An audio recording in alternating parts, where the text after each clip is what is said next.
السلام علیکم ورحمۃ اللہ وبرکاتہ۔ امید ہے کہ ناظرین خوش و خرم ہوں گے۔ مکہ کے ایک عرب پتی تاجر کی عبرت انگیز داستان آپ حضرات کے سامنے رکھنے چلا ہوں۔ 70 اور 80 کی دہائی میں اس کی شہرت اور دولت کا اتنا چرچا تھا کہ شہزادیاں اور شہزادے ان کے ساتھ ایک کپ کافی پینا اپنے لیے اعزاز و فخر سمجھتے تھے۔ وہ کینیا میں موجود اپنے وسیع و عریض فارم ہاؤس میں چھٹیاں گزار رہے تھے۔ ان کی کم سن بیٹی نے آئس کریم اور چاکلیٹ کی خواہش کی۔ انہوں نے اپنا ایک جہاز AL-747 بمحملہ پیرس بھیج دیا، جہاں سے آئس کریم وغیرہ خرید کر اسی دن جہاز واپس کینیا پہنچا۔ اس کے ایک دن کا خرچہ $1 ملین تھا۔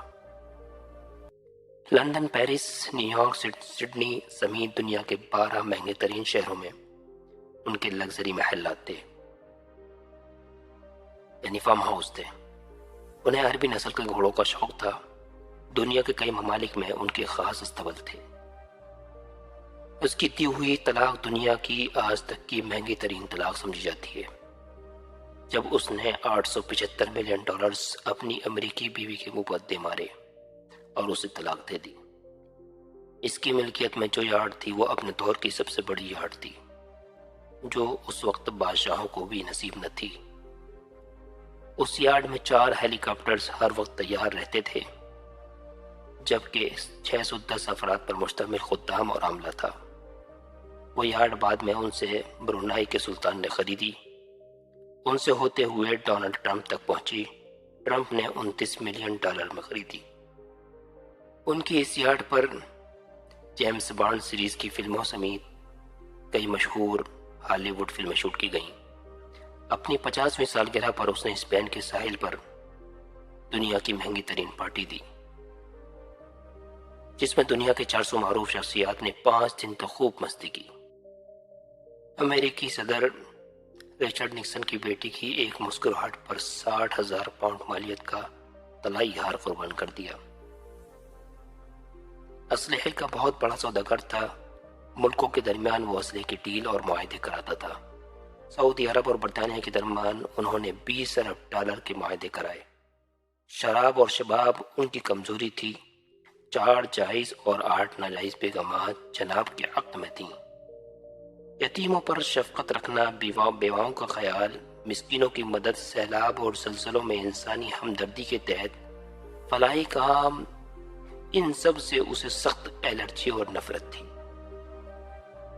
ان کا یہ جملہ مشہور تھا کہ آدم علیہ السلام نے اپنی اولاد کی کفالت کی ذمہ داری مجھے تو نہیں سونپ دی ہے۔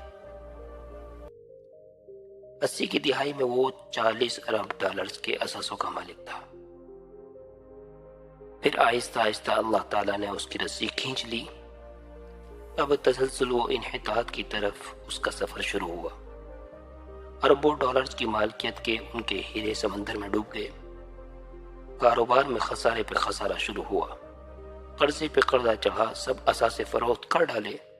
ان کے دوست احباب، ان کے چاہنے والوں نے ان سے نظریں پھیر لیں۔